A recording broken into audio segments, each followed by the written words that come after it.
J'ai envie d'aller plus haut, j'ai envie de monter en maturité spirituelle afin que Dieu puisse aussi me confier des choses. Nous devons nous séparer par moment. Dieu, lui, à un moment, quand il te parle, tu ne comprends pas, il laisse. Mais nous devons comprendre ce qui est bon et agréable à Dieu. Ce n'est pas toutes les compagnies que... Et déjà, Dieu ne nous a même pas appelés à faire les amitiés. Jésus avait dit, mon frère et ma soeur sont ceux qui font la volonté de Dieu. Donc, nous devons beaucoup faire attention par moment aux gens que nous côtoyons. Parce que si toi, tu ne les attires pas au Seigneur, et ils vont te ramener vers le monde. Les sacrifices, sacrifier même certaines relations par amour pour Christ. Parce que quand tu as compris que tu dois sacrifier, c'est là où ton élévation vient. Dieu te sort donc de la mêlée. Parce que ça fait une mêlée, tu te mélanges encore à la boue. Tant que tu te mélanges encore à la boue, Dieu, lui, ne peut pas te distinguer. Tu es encore un porc, un cochon. C'est pour cela qu'il dit qu'on ne pompe pas les choses saines au porc. Donc, nous devons accepter d'être appelés les mises à part. Mises à part dans tous les sens. Ne pas se mélanger, ne pas parler, ne pas papoter avec les gens n'importe comment parce que ça souille notre corps, ça souille notre esprit, ça souille notre âme. Et nous devons être ces gens qui sacrifient leur temps, leur corps, leurs oreilles, leurs yeux, leur bouche.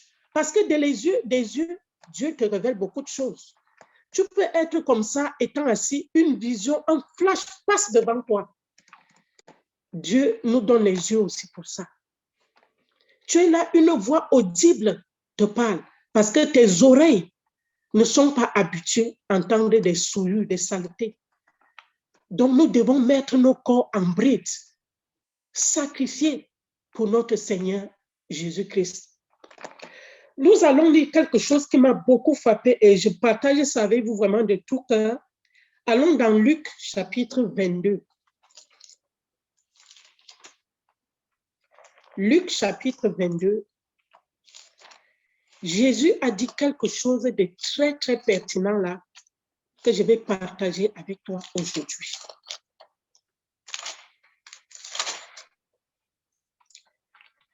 Luc chapitre 22, à partir du verset 28. La Bible nous dit, vous êtes ceux qui avez persévéré avec moi dans mes épreuves. C'est pourquoi je dispose du royaume en votre faveur, comme mon Père en a disposé en ma faveur. Ainsi, vous mangerez et boirez à ma table dans mon royaume et vous serez assis sur des trônes pour juger les 12 tribus d'Israël. Ah! Pour moi, il y a des versets par moment que quand le Seigneur te le donne, ce sont des versets cachés. Dieu ne te cache pas de ses écritures quand tu deviens un avec lui. Ça veut dire quoi ici? Ça veut dire que si tu partages les souffrances, tu vas partager la gloire. Vous êtes de ceux-là qui avaient persévéré avec moi dans les épreuves. Je vous parlais des épreuves comme tes sacrifices tout à l'heure. Quand tu persévères dans ça, Dieu dispose de son royaume. Imagine-toi le royaume de Dieu à ta disposition. C'est pour cela que la Bible peut nous dire, rien ne manque à ceux qui craignent Dieu, parce que le royaume est à leur disposition. Ça veut dire que tu as accepté de sacrifier ton temps, ton corps, tout ce que tu as pour Christ, qui a sacrifié sa vie pour toi. Vous êtes de ceux-là qui avaient persévéré avec moi dans la souffrance, dans les épreuves. Alors, hey, c'est pourquoi je dispose mon royaume en votre faveur. Mon frère, ma soeur, je veux que tu t'accroches sur cette parole aujourd'hui. Quel que soit ce que tu vis, il y a une promesse rattachée à la souffrance. Et il y a une promesse rattachée à ta douleur. Et il y a une promesse rattachée au sacrifice. Et c'est ça la promesse. Je dispose du royaume en ta faveur. Ça veut dire tout ce que tu vas demander.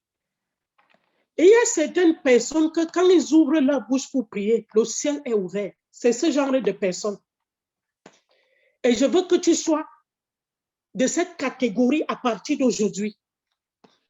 Parce que c'est de ça qu'on parle ici. Jésus, lui, l'a accepté aller mourir à la croix. Et Dieu l'a souverainement élevé. Il est assis à la droite de Dieu le Père. Et aujourd'hui, il est notre avocat. C'est lui qui défend notre cause. Et toi, si tu acceptes de persévérer dans les épreuves sans te justifier, sans chercher qu'on te donne raison, le royaume de Dieu sera disposé pour toi. Ça veut dire que tu deviens une source de bénédiction. Tu deviens un canal de bénédiction. Quand tu pries, il suffit d'ouvrir ta bouche. Je dis bien, le ciel est ouvert. Tu es en accord avec Dieu. Et pour y arriver, c'est ça le chemin. Les promesses rattachées au sacrifice. Donc, par moment, acceptons de souffrir par amour. Offrir certains sacrifices. Abraham nous a appris. Nous avons vu Marie-Magdeleine qui nous a aussi appris par les sacrifices ce que Dieu est capable de faire. Nous avions vu même dans le cas de Salomon, David a servi Dieu, il était l'homme selon le cas de Dieu. Il a voulu bâtir un temple à Dieu, mais Dieu a dit que c'est ton fils qui va me bâtir. Et jusqu'à aujourd'hui, le trône de David n'a jamais manqué de relève, parce que c'est un trône que Dieu avait béni par des sacrifices. Nous devons être avec Dieu par moment, marcher avec Dieu, c'est-à-dire tu courbes ta volonté devant la sienne. Seigneur, en toute chose que ta volonté soit faite. Ne présente jamais ta volonté à Dieu, mais laisse que sa volonté soit faite, quelles que soient les circonstances, quelles que soient les conditions, quel que soit ce qui va t'arriver. Mais l'amour de Dieu va te couvrir. Et c'est ce sacrifice-là qui nous donne aujourd'hui d'être favorables et agréables à Dieu. Les promesses rattachées au sacrifice. Et il y en a tellement. Ça veut dire, mon frère, ma soeur, si tu acceptes de partager la souffrance, la douleur, tu partages aussi la gloire. C'est écrit aussi dans le livre de Romains. Je vais aller lire dans le livre de Romains.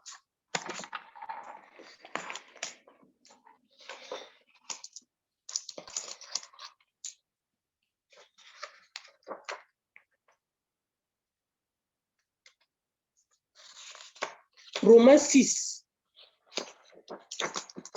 versets 5 et 6. Romains 6, versets 5 et 6.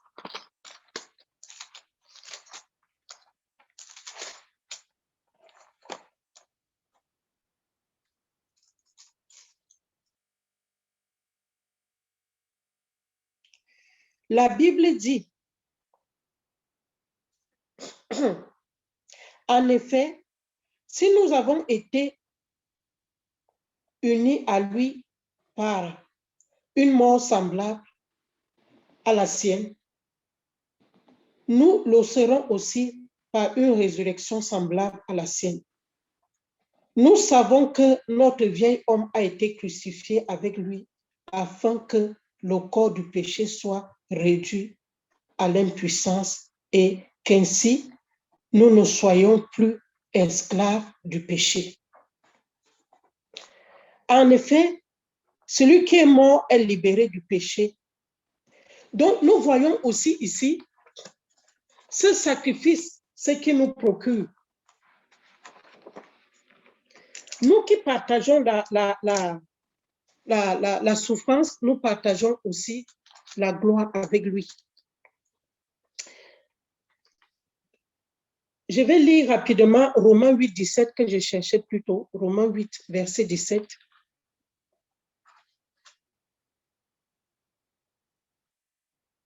La Bible dit, or, si nous sommes enfants, nous sommes aussi héritiers, héritiers de Dieu et co-héritiers de Christ. Si toutefois, nous souffrons avec lui afin de prendre part à sa gloire. Alléluia. Nous prenons part à la gloire. Donc, ça va avec ce qu'on a lu dans le livre de Luc 22. Nous partageons les souffrances, nous partagerons aussi sa gloire. Nous acceptons les injustices comme il a accepté. Nous acceptons sacrifier nos vies, nos amitiés, nos relations qui ne sont pas utiles, qui nous tirent vers le bas, qui nous empêchent d'accéder à la gloire et d'avoir accès au royaume que Dieu met à notre disposition. Ce n'est que ses promesses, ce n'est que du bonheur pour nous. Jésus a été, je reviens toujours sur ça pour nous montrer comment Jésus a été souverainement élevé. Ce qui l'a accompagné jusqu'à cette élévation, c'était la souffrance. Il a accepté sacrifier. Par moments, on peut avoir quelque chose qu'on tient tellement à cœur. Nous avions vu dans le cas d'Abraham, quand Dieu lui a demandé Isaac, Isaac était, non seulement, il était le seul fils de la promesse. On ne parle pas d'Ismaël, mais c'est là où les yeux de Dieu étaient. Dans ce cas, quand tu détiens quelque chose, quand le Seigneur te demande de le sacrifier, il sait que derrière ça, je ne sais pas comment expliquer, le sacrifice que tu donnes en ce moment, c'est comme si c'est ça qui porte ta délivrance. C'est ça qui porte ta bénédiction. Par moment, nous ne devons pas trop, comment dire, réfléchir avec Dieu. Être chrétien aussi, c'est par moment, c'est comme si on était des aveugles, on marche les yeux fermés. On n'a pas de justification à faire avec Dieu. On ne doit même pas discuter, pas de raisonnement. C'est aussi ça, être un chrétien. Parce que quand Dieu veut quelque chose de toi, il ne demande pas, il te demande gentiment, une ou deux fois. S'il voit que tu ne veux pas, il laisse tomber. Mais tu passes à côté de quelque chose. Tu passes à côté de quelque chose. Nous allons voir quand Dieu voulait bénir Anne. Dans le livre de Samuel, la maman de Samuel. La parole de Dieu nous dit que Dieu avait retiré sa maternité. C'est Dieu qui avait retiré, Dieu l'a rendue stérile. La Bible est claire dessus, Dieu l'a rendue stérile. Pourquoi Dieu l'a rendue stérile?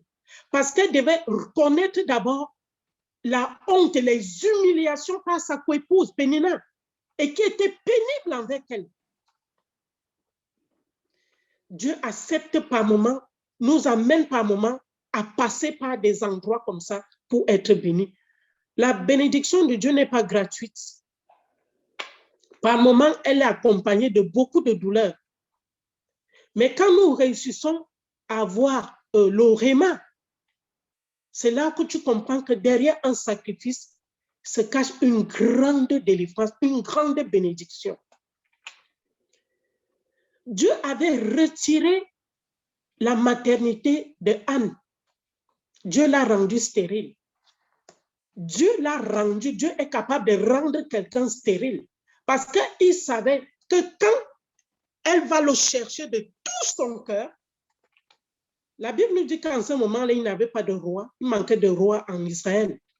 Saül n'était pas le roi selon le cœur de Dieu. Donc Dieu cherchait un roi. Et il avait rendu Anne stérile. Et Anne, qui avait cherché Dieu de tout son cœur, a eu Samuel. Donc Samuel était un don de Dieu. Parce qu'il a fallu que Anne passe par des humiliations, les moqueries. Comme sa coépouse était pénible envers elle. Elle lui faisait pleurer tous les jours. Nous comprenons par moment que les bénédictions de Dieu ne sont pas gratuites. Ça nous fait passer par moments par le feu. Ça nous fait connaître des tribulations. On passe par des persécutions.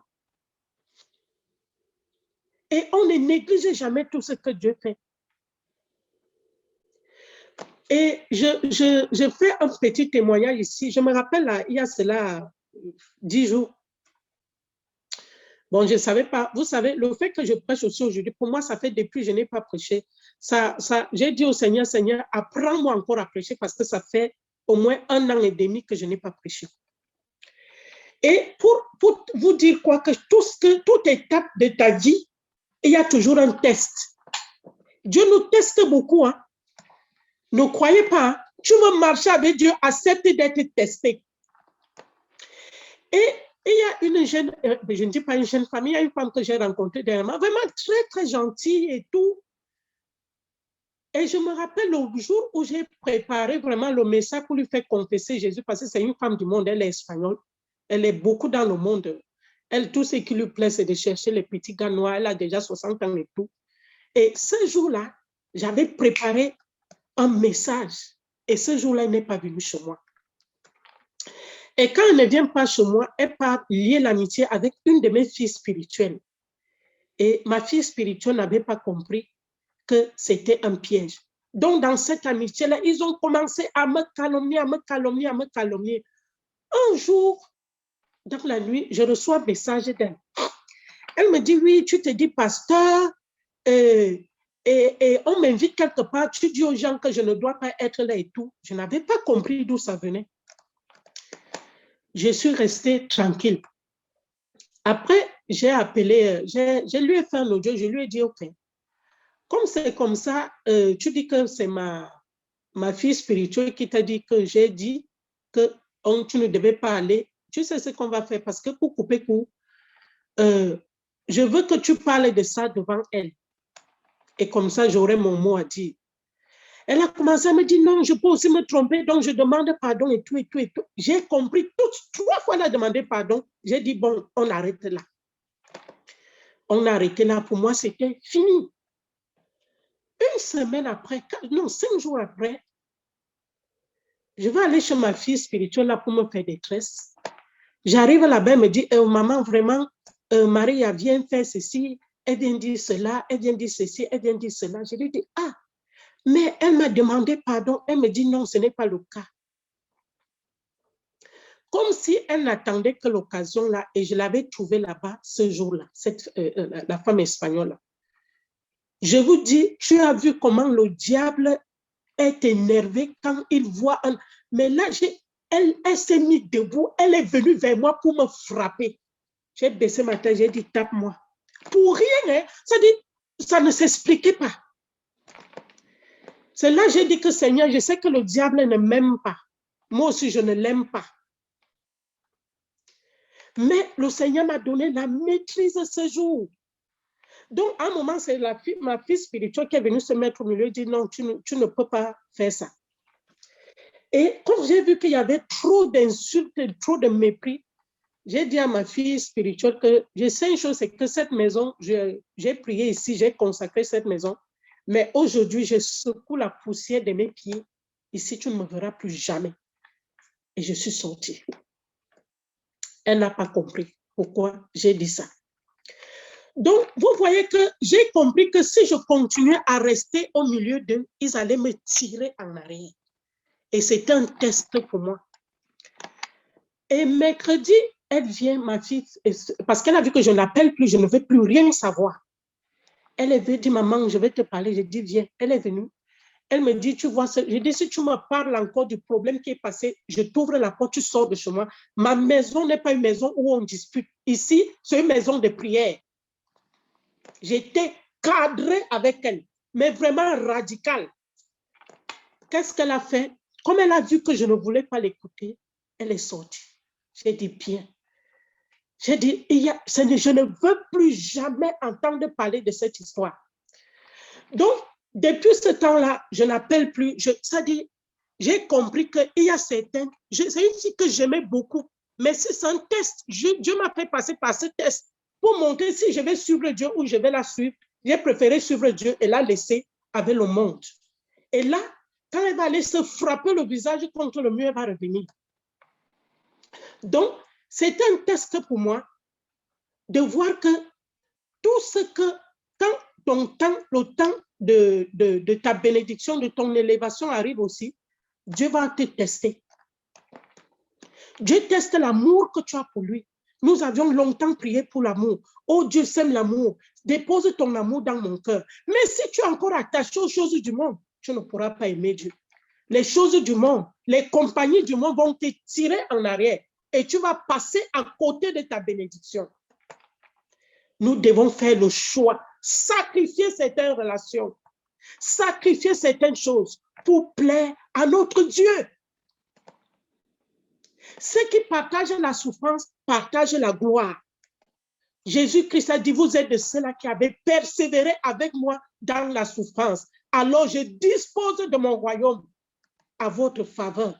Ah, ça c'est une parole que quand j'ai vu ça, j'ai dit, waouh. C'est pour cela, mon frère, ma soeur,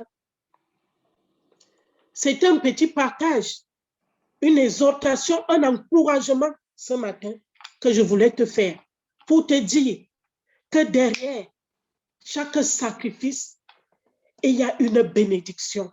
Et chaque sacrifice est attaché à une promesse. Et celle que nous devons retenir, c'est que Jésus nous a dit que nous avions persévéré avec lui dans la souffrance, alors il dispose le royaume en notre faveur. Plus de ça, quand Dieu donne son royaume en ta faveur, il n'y a rien qui peut t'échapper. Tu ne peux manquer de rien. Même ta génération, même tes enfants. La Bible dit que je n'ai jamais vu le juste souffrir ni sa postérité manger du pain. C'est très vrai. Dieu veille à tous ces petits détails-là. Les lions éprouvent la disette et la faim, mais ceux qui se confient à l'Éternel ne sont privés d'aucun bien. Voilà. Tu veux que toutes ces bénédictions soient rattachées à ta personne. Oui, nous devons faire beaucoup de sacrifices. Beaucoup de sacrifices. Ne pas se mélanger, ne pas parler pour parler, parce que par moment, l'ennemi viendra pour te titiller, il viendra pour te piétiner pour que tu réagisses. Apprenons par moment à nous taire. Parce que Jésus, il savait qu'il allait à la croix, il n'a dit mot, mais il savait la gloire qui l'attendait. Jésus savait la gloire qui l'attendait. Donc ce matin, mon frère, ma soeur, c'était une petite exhortation. Au moment où nous célébrons la résurrection de notre Seigneur Jésus, qui dit résurrection dit mort, et que dit mort sur la croix parle de sacrifice. Et c'est ce thème que le Seigneur m'a donné. Les promesses rattachées au sacrifice. Et je vous en ai partagé plusieurs. Et à partir d'aujourd'hui, dis-toi que s'il y a quelque chose que tu sacrifies pour Dieu, ce n'est pas vain. Ce n'est pas en vain. Il y a une récompense. Car Dieu récompense. Il est le rémunérateur de ceux qui le cherchent. Abraham a été justifié par la foi. Marie-Magdeleine aussi par l'acte qu'elle a posé. J'ai pris le cas de Anne, la maman de Samuel. Pareil. Et nous allons voir quelque chose qui me vient à l'esprit. Quand Samuel est né, Anne est partie sacrifier Samuel dans le temple. C'est pour cela qu'on peut dire aujourd'hui que la stérile enfante 7 fois. Parce qu'après Samuel, Anne a encore eu, je crois, 6 enfants. Parce qu'elle a sacrifié Samuel. Elle avait donné Samuel à Dieu. Ça veut dire que chaque fois que tu sacrifies quelque chose, Dieu te récompense. Et il te donne au-delà de ton entendement. Et il y a plusieurs cas, plusieurs exemples dans la Bible qui doivent nous encourager. Mon frère, ma soeur, c'est un message d'encouragement, c'était une exhortation pour t'encourager, pour te dire oui, sacrifice est vrai, mais derrière le sacrifice se cache ton élévation c'est qu'à ta bénédiction, c'est qu'à ta restauration, c'est qu'à une rémunération, une récompense que tu ne pourras même pas imaginer. Mais avant d'arriver à ça, il faut accepter qu'à chaque fois, Dieu va te tester. Notre Dieu est un Dieu qui passe beaucoup par les tests. Et ma prière ce matin, c'est que quand Dieu arrive ce moment pour que tu sois testé, que tu reconnaisses le moment où Dieu te passe à l'épreuve, comme il a passé Abraham à l'épreuve. Nous devons reconnaître, quand tu es un enfant de Dieu, la Bible dit, ceux qui sont fils de Dieu sont conduits par l'Esprit de Dieu. Nous devons reconnaître les temps et les circonstances, les temps de notre élévation, les temps de notre bénédiction. Quand tu es sensible à la voix du Saint-Esprit, tous ces enseignements qu'on a eus dernièrement, ce n'est pas en vain. Et il y aura les moments, nous avions prié que le Saint-Esprit déverse l'amour de Dieu dans nos cœurs. La Bible dit, l'amour de Dieu est déposé dans nos cœurs par le Saint-Esprit. Et il y aura donc un moment, Dieu va te demander, parce que tu as reçu l'amour, tu vas sacrifier certaines choses par amour pour lui. Et derrière ça, il y aura soit ton élévation, soit une bénédiction que tu ne t'attendais même pas. Le sacrifice accouche la bénédiction. Et derrière le sacrifice porte ta bénédiction. C'est quelque chose que tu mets en gage devant Dieu. Ça parle en ta faveur. Ça parle en ta faveur. Donc, nous devons comprendre ça à partir d'aujourd'hui, que désormais, nous avions prié pour l'amour de Dieu. Dieu l'a déversé dans nos cœurs, ça c'est vrai. Mais il va beaucoup nous tester aussi. Dieu va beaucoup nous tester. Tu l'aimes, alors donne-moi Isaac. Tu m'aimes, alors donne-moi ton temps. Tu m'aimes, alors voici une mission que j'ai pour toi. L'amour sacrifié pour Dieu. Sachant que quand tu donnes Samuel, Dieu te donne 6 autres fils. Sachant que quand tu donnes Isaac, Dieu fait de toi le père d'une multitude de nations.